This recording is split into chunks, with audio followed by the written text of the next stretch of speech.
Okay, welcome back to the Adventure Within channel. My name is Andrew Fritz. I'm a clairvoyant, healer, and meditation teacher. And in this video, I'd like to talk about two things that might be helpful when it comes to exploring psychic abilities and consciousness. And those two things are grounding and also having a sense of community. And I'll start with grounding first. So, what is grounding all about?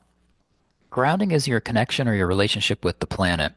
When you consciously create a grounding cord for your body, you're creating an extra sense of safety. You are giving yourself more permission to be present.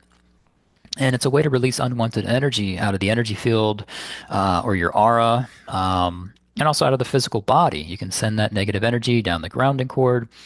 It gets sent into the earth below and neutralized and no longer a burden for you. You don't have to hold on to that. You're essentially freeing yourself up. So you have more space for yourself and your energy to be here and also to be in movement. We know what it feels like when, we're stuck and our energy's caught and it could affect one or multiple aspects of our life. And that could be very frustrating. Whereas when we have a good sense of, oh, my energy is in flow and in movement and things are going kind of well in this part of my life or multiple parts of my life, there's a sense of smooth sailing, so to speak. So we definitely sense that and can relate to that, I'm sure. Also with grounding, when we have probably there's times in your past that you can kind of recall where, oh, I was very rooted and very anchored and grounded, a little more permission to be present, and it was more easy to manage whatever was going on in that moment or my day-to-day life, as opposed to times where we felt disconnected from the earth and ungrounded to some degree, or even highly ungrounded, where, oh, I feel really out of it and spaced out, or maybe a little bit clumsy as well, or wow, I can't seem to manage what's happening. When we're ungrounded and dealing with an issue, it can seem way bigger than it actually is. And if you take the moment to pause and consciously ground your body, oh, okay, that thing that seems like way too much might be okay. Okay, now that I'm grounded, I can easily more work through this and manage this.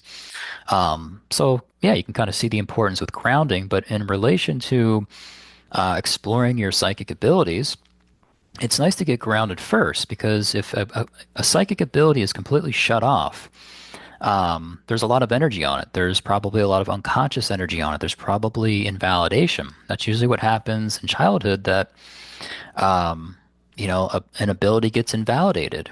It doesn't necessarily have to be something traumatic. It could be, but it could be something very simple, as where just someone invalidates that ability, one time or multiple times, to the point where, okay, this isn't quite working out, or I'm just going to shut this thing off. So there could be a lot of energy on these different intuitive abilities. So being grounded, when you go to turn that ability on, there's a way to release some of that energy, that invalidation or whatever's there, the unconscious energy, and you can release it down your grounding cord and free yourself up. Or even if oh, I have the ability, it's on, but I'd like to kind of take it to the next step, the next level. Um, and again, there's probably just some energy there. It's just working through some of those limitations, so you can kind of reach that next step with that ability or abilities. And again, you have a way to release that energy you're handling, and you can send it down your grounding cord, free yourself up, and oh, okay, now I can take that next step with that ability. Um, and even when you have your ability on, for someone that's been doing this for quite a while, it's nice to be grounded, because you can handle energy when you're trying to use these abilities. For example, clairvoyance. An energy a clairvoyant will commonly handle is the don't look energy. Sometimes people can sense that you're clairvoyant, and they just don't want you to look at them or something specific, or whatever it is. And a lot of time it seems to be based out of fear. Um, and so you can handle that energy. And okay, well, okay, I'm handling this energy as a clairvoyant. Okay, I can be aware of that energy and direct it down my grounding cord. So it makes it easier to manage your abilities, and kind of, in this case, if you're using them to read energy, everything in the universe is energy. But it makes it much more of an easier, smoother experience, I tend to find. A lot more difficult if I'm very ungrounded and trying to read and look at energy and all that. But although you can, because a lot of times the way I do it and the way I teach people is first getting grounded and kind of being present in the body and using these abilities. But yeah, you can also use these abilities out of the body.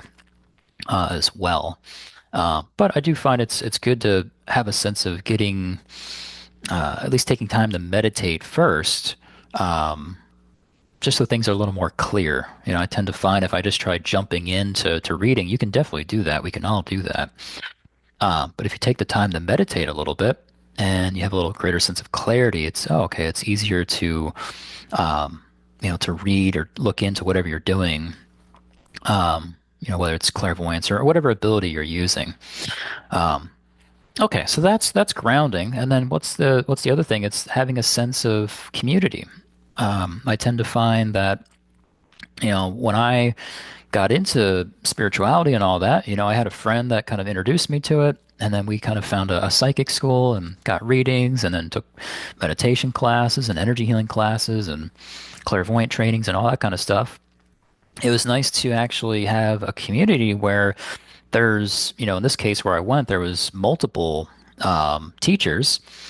Um, and again, it's nice to have a spiritual teacher versus, say, a guru, right? A guru is going to try to, tell you what to do as far as, oh, I have my answer, or they're going to pretend that they have your answers and your truth. And that's really just a lie because your truth is within your own self. So for me, it was nice to have teachers that weren't trying to tell me this is what my truth was. It was, hey, here's some information, some basic general information that's useful, and some tools and techniques so that you can go and get to a place where you can start to explore this yourself and see what is true for you. And I find that quite more empowering. So it's nice to have that. It's nice to have a community where there's at least one mentor or multiple mentors, and then there's other students around you that are going through something similar that you can communicate with them. Um, in a lot of the trainings that I've been through and that I offer, people have the opportunity to exchange healings with one another. They get to exchange readings, and you get to work through the energy that you're handling, that you're sensitive to, that you get to take a look at and become aware of. Oh, okay, this is what I'm handling. Okay, yeah, that makes a lot of sense now. And okay, well, how do I move past that? How do I let that go? And what's on the other side of this? And so that can be incredibly rewarding and validating and helpful to kind of navigate these times of change and growth, because that's what's happening as you're waking up. And if you commit to your spiritual path and exploring consciousness, you're going to be growing and changing quite a bit. And so it is nice to um, have tools and techniques to kind of work through all that. But it is nice to be around people that have already been through it and can guide you. And then also people that are kind of where you're at, kind of a similar level. And you can communicate with them, be like, oh, yeah, I'm going through this thing. They'll be like, oh, yeah, me too. I'm going through the same thing. So it's nice to have that communication because when it comes to this stuff, not all your friends and family members are going to understand it or even accept it. So it's nice to be around people that, are going through the same thing or like-minded, that they value this and they have a strong interest in it, and you can talk with them about it, and you don't feel so cut off and isolated and, oh my gosh, I'm the only one. And you start to question, hey, am I going crazy here? What's happening? So these are two really helpful things I find, at least for myself, and I think a lot of people would find it very helpful. There's that phrase, what the psychotic drowns in the same water that the mystic swims in with delight. And yeah, because the average person, when they look at psychic and psychic abilities and all that, especially abilities when it comes to hearing things or seeing things that aren't physically there, on mediumship and things like that, it gets invalidated. People deem it unreal and, okay, you're losing your mind, you're crazy and all that, and, schizophrenic. And so I think, people that are experiencing those things, they're getting invalidated and they're kind of struggling. They might be ungrounded. They might not, they don't know how to manage these abilities, and they're kind of getting consumed by it, and it can be very overwhelming. The energy that they're noticing, that they're aware of, and other people's energy about that, and the invalidation and all that. So it is nice when you can have that sense of grounding and kind of keeping it real and that groundedness while you kind of continue to awake. spiritually and develop these different abilities and explore consciousness.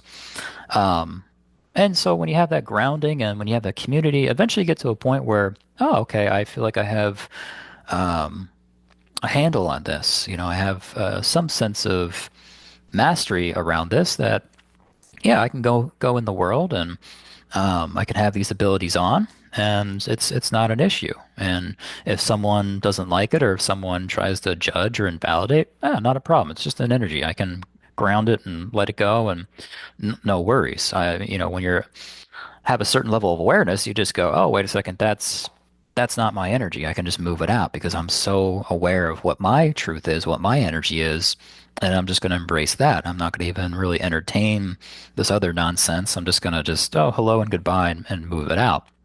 And that's really when you have a strong sense of certainty about who you are and what your energy is, and that there's a sense of seniority that your energy is number one. It's setting the tone. You're choosing your energy, um, as opposed to kind of being running on other people's truth and information and pictures and energies. Um, and so that's a great place to be in. And I think that's something we're all kind of working towards. But yeah, in a general sense, I do find getting grounded. And there's many other things, but these are just two things I thought I would highlight in this video that are helpful when it comes to, especially in the beginning. Um, and grounding's important regardless of what stage you're at, but especially in the beginning, getting grounded and also having a sense of community is really helpful.